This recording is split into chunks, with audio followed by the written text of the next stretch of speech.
Graça e paz, meus amados irmãos e caros ouvintes. Este é mais um Palavra Viva aqui com o pastor Josivan.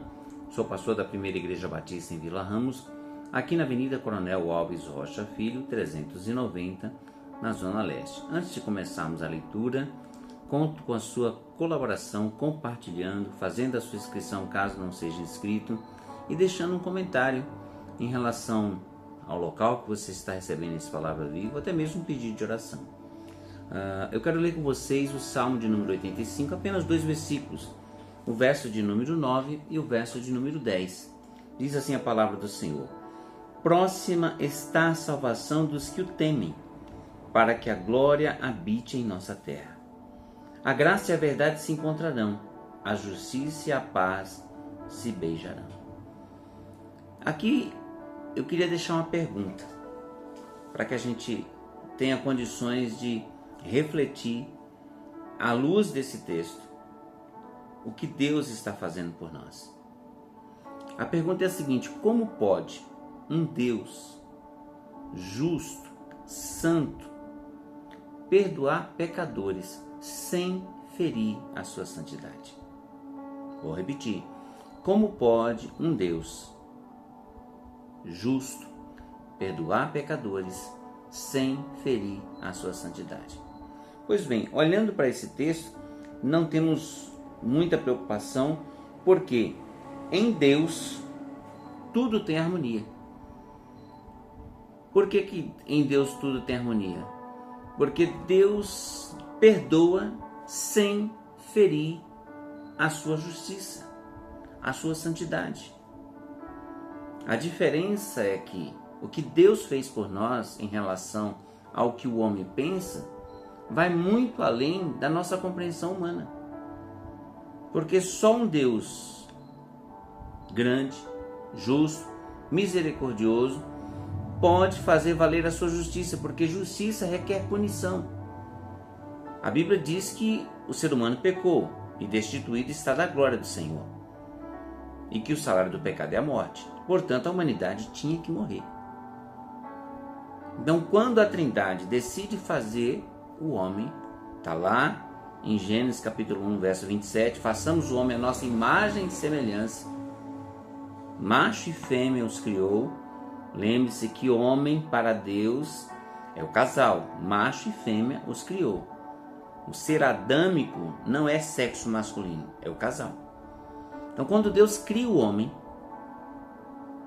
Ele criou a sua imagem e semelhança. Portanto, o homem podia ter liberdade de escolha.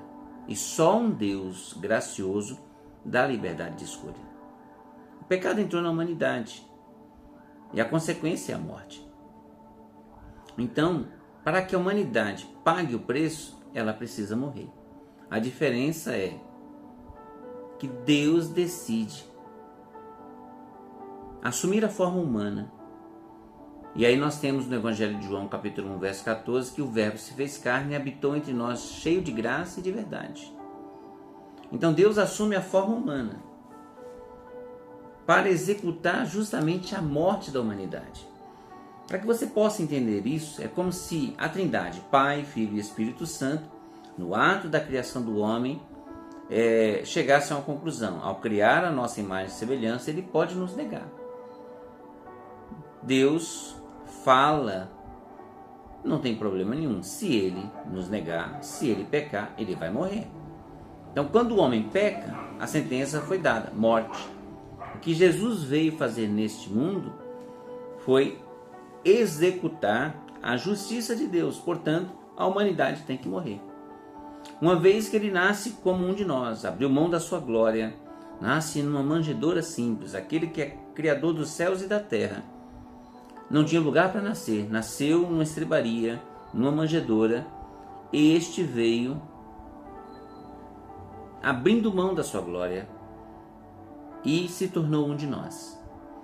Cresceu como qualquer um de nós até assumir o seu ministério. E quando ele assume o seu ministério, ele percebe que a humanidade não tinha como pagar o preço da justiça de Deus. Então todos teriam que morrer. A grande questão é que Cristo morre em nosso lugar.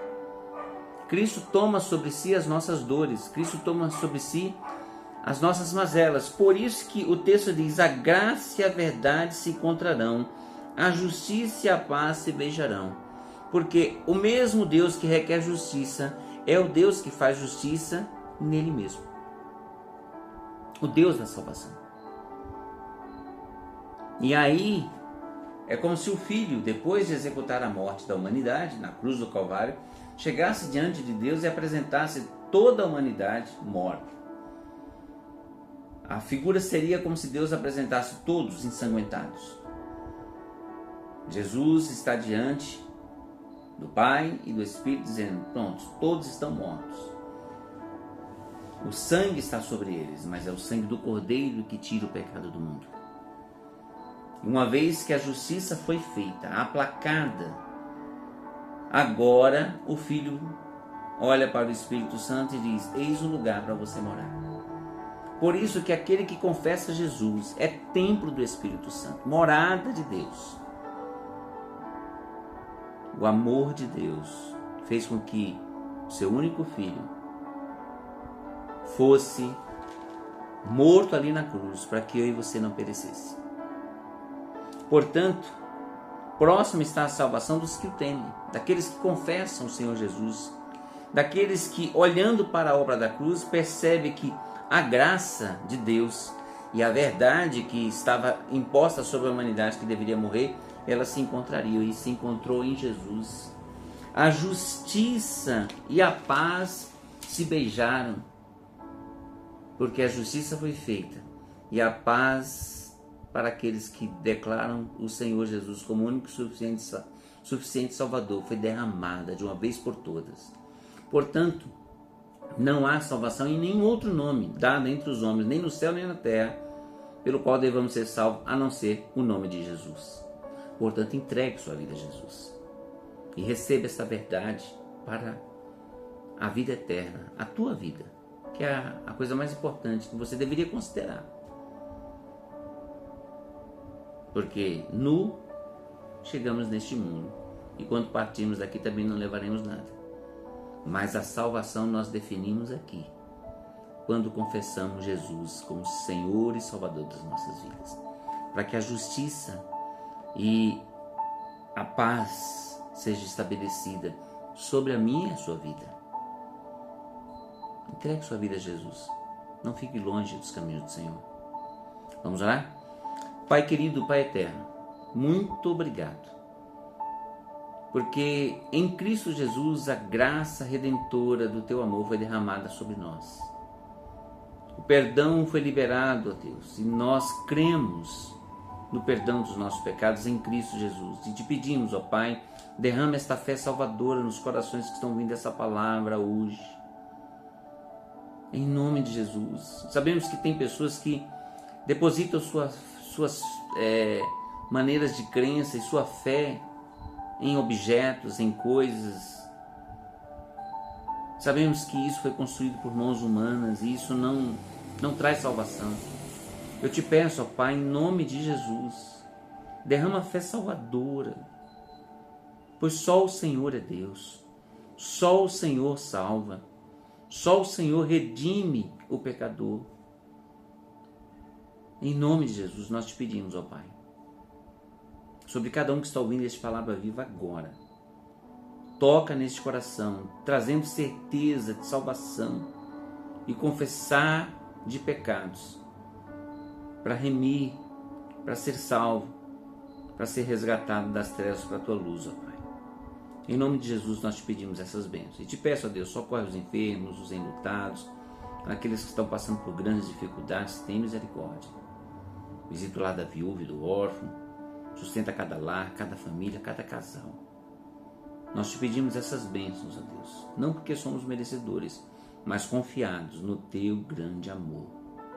Em nome de Jesus. Amém. Meus amados, que o Senhor os abençoe, que o Senhor os guarde, que o Senhor levante sobre vocês o rosto e lhes conceda a paz. Nunca se esqueça, Jesus te ama. Até o próximo Palavra Viva, querendo Deus.